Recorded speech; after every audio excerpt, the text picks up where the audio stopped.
সুপ্রিয় শিক্ষার্থীবৃন্দ, আসসালামু আলাইকুম। সুমন ম্যাথ কেয়ারের পক্ষ থেকে আমি সকলকে স্বাগত জানাচ্ছি। আমি সুমন স্যার।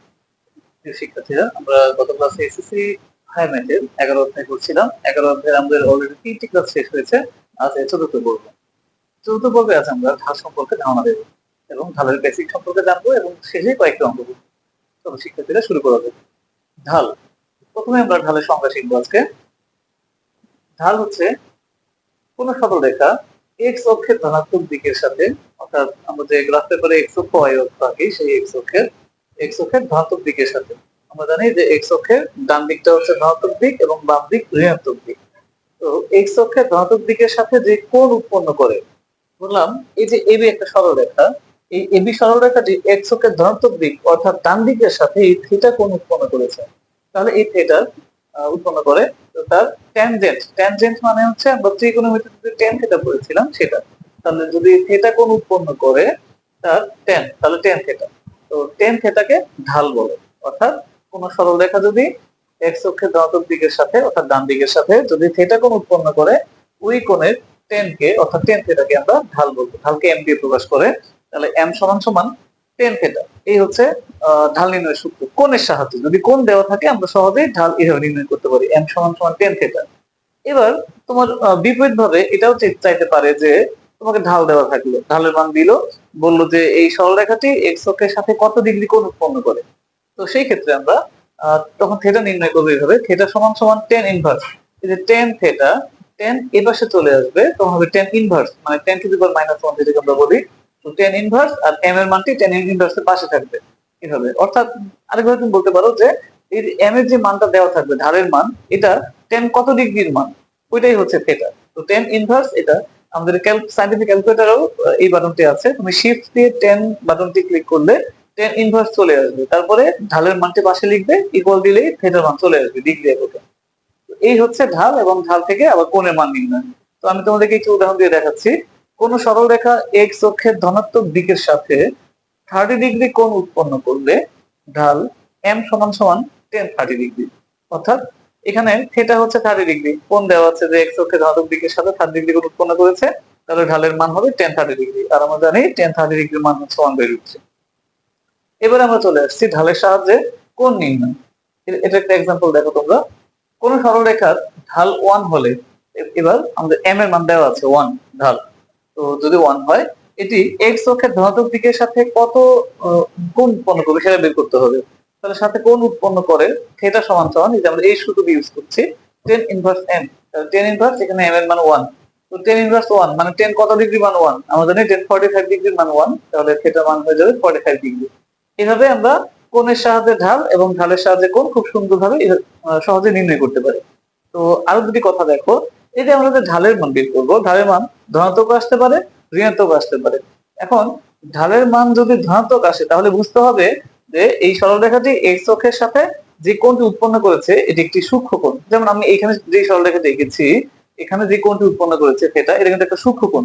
সূক্ষ্ম কোণ মানে হচ্ছে 90 ডিগ্রি থেকে ছোট, 0 ডিগ্রির চেয়ে বড়, 90 ডিগ্রিতে ছোট, এটা সূক্ষ্ম কোণ। আর যদি সরলরেখাটি মনে করো এভাবে যায়, তাহলে সরলরেখাটি এভাবে গিয়েছে, তাহলে এটি এক্স অক্ষের সাথে এই যে এইভাবে কোণ উৎপন্ন করলো থিটা, এটা, এই কোণটা কিন্তু 90 ডিগ্রি অপেক্ষা বড়, তখন স্থূল কোণ। আর তখন ঢালের মান হবে ঋণাত্মক, অর্থাৎ ঢালের মান ঋণাত্মক হলে এটা স্থূল কোণ, মানে 90 ডিগ্রির চেয়ে বড়, 180 ডিগ্রির চেয়ে ছোট, এর মধ্যে মান আসবে এই সরলরেখাটি। এটা দিয়ে যে কোণ উৎপন্ন হলো এটা। তো এই হচ্ছে কোণ এবং ঢালের মধ্যে সম্পর্ক। তো এবারে আমরা যে পদ্ধতি শিখবো এটা ছিল পদ্ধতি 1। এবার আমরা স্থানাঙ্কের সাহায্যে কিভাবে ঢাল নির্ণয় করে এটা শিখবো। চলো দেখা যাক। এবারে আমরা দেখবো পদ্ধতি 2। দেখো, ঢাল নির্ণয় দ্বিতীয় পদ্ধতি। এটা হচ্ছে স্থানাঙ্কের সাহায্যে, অর্থাৎ যদি দুটি বিন্দু স্থানাঙ্ক দেওয়া থাকে, একটা বিন্দু x1 y1 এবং অপর একটি বিন্দু x2 y2, যদি এইভাবে দুটি বিন্দুর স্থানাঙ্ক দেওয়া থাকে, তাহলে এই দুই বিন্দুগামী রেখার ঢাল হবে m সমান সমান, সূত্র হচ্ছে y2 minus y1 by x2 minus x1। তো এখন আমরা একটি উদাহরণের মাধ্যমে এই সূত্রটি বুঝাবো। ধরো দুটি বিন্দুর স্থানাঙ্ক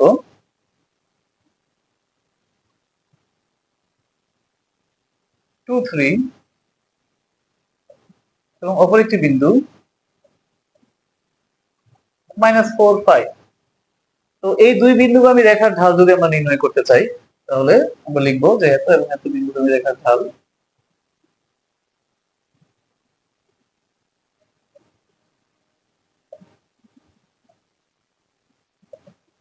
ঢাল m সমান সমান, আমরা সূত্র যেহেতু y2 মাইনাস y1, আমরা মনে মনে এটাকে x1 y1 আর এটাকে x2 y2 ধরে নিব। সূত্র যেহেতু y2 মাইনাস y1, এটা আমাদের y2 আর এটা y1, তাহলে 5 মাইনাস 3 হবে উপরে, এবং x2 মাইনাস x1, তাহলে এই যে এটা x2 মাইনাস 4 সূত্রের মাইনাস, আর x1 হচ্ছে 2। এটা এখন এখান থেকে ক্যালকুলেশন করলে যে মান আসবে এটাই ঢাল। তো 5 মাইনাস 3 মানে হচ্ছে 2, মাইনাস 4 মাইনাস 2 এটা হচ্ছে মাইনাস 6, কাটাকাটি করলে আমরা পাবো মাইনাস 1/3। এই হচ্ছে ঢালের মান। তো প্রিয় শিক্ষার্থীরা, আমরা দেখলাম যে স্থানাঙ্কের মাধ্যমে কিভাবে ঢাল নির্ণয় করা যায়। এই হচ্ছে স্থানাঙ্কের সাহায্যে ঢাল। এবার আরেকটি পদ্ধতি 3 দেখো।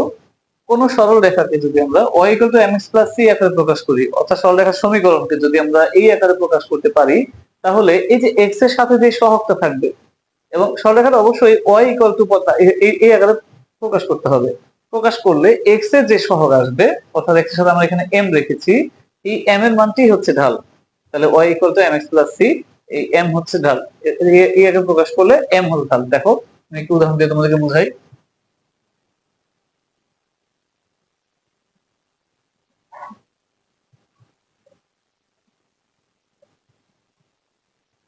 যদি আমরা এই সমীকরণ থেকে ঢাল নির্ণয় করতে চাই, আমাকে এখান থেকে y এর মানটা আগে আনতে হবে, অর্থাৎ y কে রেখে বাকি সবকিছু ওই পাশে নিয়ে যাব এবং x টা শুরুতে রাখবো। তো যদি আমরা x শুরুতে রাখি, 5x ওই পাশে গিয়ে মাইনাসের হবে, 2y থাকলো, তাহলে মাইনাস 5x প্লাস 3, আর এই যে y রাখলাম, 2 গুণ আকারে আছে, 2 এখানে এসে ভাগ হয়ে যাবে, অর্থাৎ মাইনাস 5/2 ইন্টু এক্স প্লাস 3/2। দেখো এই যে আমরা বলেছিলাম সমীকরণটা হচ্ছে y = mx + c। তো এখানে আমরা y = mx + c আকারে প্রকাশ করেছি। এই যে মাইনাস 5/2 এটাই হচ্ছে ঢাল। তো আমরা লিখতে পারি যে y = -5/2, m = -5/2, এটাই ঢাল। এভাবে কোনো সরলরেখার সমীকরণ দেওয়া থাকলে এটার সাহায্যে আমরা ঢাল বের করতে পারি এই নিয়মে। প্রিয় শিক্ষার্থীরা, আমরা ঢালের 3টি পদ্ধতি শিখলাম। এবার শিখবো ঢালের কিছু ব্যবহার। চলো দেখা যাক। চলো আমরা দেখি। এবারে আমি প্রথম যে লাইনটি লিখেছি দেখো, দুইটি সরলরেখার ঢাল সমান হলে সরলরেখাদ্বয় পরস্পর সমান্তরাল। তোমাকে দুটো সরলরেখার সমীকরণ দেওয়া থাকবে, যদি বলে যে দেখাও যে সরলরেখাদ্বয় পরস্পর সমান্তরাল, তাহলে আমরা এই সরলরেখা দুইটির প্রথমে ঢাল নির্ণয় করব। যদি ঢাল দুইটি সমান হয়, তাহলে সরলরেখাদ্বয় পরস্পর সমান্তরাল হবে। এই হচ্ছে 1 নম্বর নিয়ম। এবার আমরা দ্বিতীয় নিয়মে যাই। এটি হচ্ছে দুইটি সরলরেখার ঢালের গুণফল -1 হলে সরলরেখাদ্বয় পরস্পর লম্ব। অর্থাৎ যদি দুইটি সরলরেখার সমীকরণ আমাদের দেওয়া থাকে এবং বলে যে যাচাই করো যে সরলরেখাদ্বয় পরস্পর লম্ব কিনা, তখন আমরা তাদের ঢাল বের করব এবং ঢালের গুণফল দেখব -1 হয় কিনা। যদি সরলরেখাদ্বয়ের ঢালের গুণফল -1 হয়, তাহলে সরলরেখাদ্বয় পরস্পর লম্ব। এবারে যাচ্ছি আমরা 3 নম্বর নিয়মে। তৃতীয় যে নিয়মটি সেটি হচ্ছে এ বি সি, ধরো তিনটি বিন্দুর স্থানাঙ্ক তোমাকে দেওয়া আছে। যদি বলে যে তিনটি বিন্দু কি সমরেখ কিনা যাচাই করো, তাহলে এ বি সি তিনটি বিন্দু সমরেখ হবে যদি এ এবং বি বিন্দুগামী রেখার ঢাল, অর্থাৎ আমাদের যে স্থানাঙ্ক দেওয়া থাকবে এ বিন্দু এবং বি বিন্দু, এই এ বিন্দু বি বিন্দু দিয়ে আমরা একটা ঢাল বের করবো। আবার বি বিন্দু এবং সি বিন্দু দিয়ে আমরা একটা ঢাল বের করবো।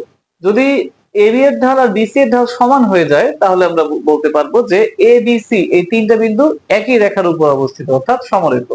এই হচ্ছে ঢালের সম্পর্ক, এবং ঢালের সাহায্যে আর যত রকম অঙ্ক করা যায় তার নিয়মগুলো আজকে আমি দেখিয়ে দিলাম তোমাদেরকে। তো প্রিয় শিক্ষার্থীরা, আশা করছি আজকে ক্লাস তোমাদের ভালো লেগেছে। আজকে ক্লাস তোমাদের কেমন লাগলো তা তোমরা কমেন্ট করে জানাবে। আজ আমরা ঢাল সম্পর্কে জানলাম। ইনশাআল্লাহ আগামী ক্লাসে আমরা অনুশীলনী 11.3 শুরু করবো এবং 11.3 এর বেশ কিছু গুরুত্বপূর্ণ অঙ্ক তোমাদের জন্য করে দেবো। সেই পর্যন্ত ভালো থেকো, সুস্থ থেকো এবং আমাদের পেজের সাথেই থেকো। ধন্যবাদ। আসসালামু আলাইকুম।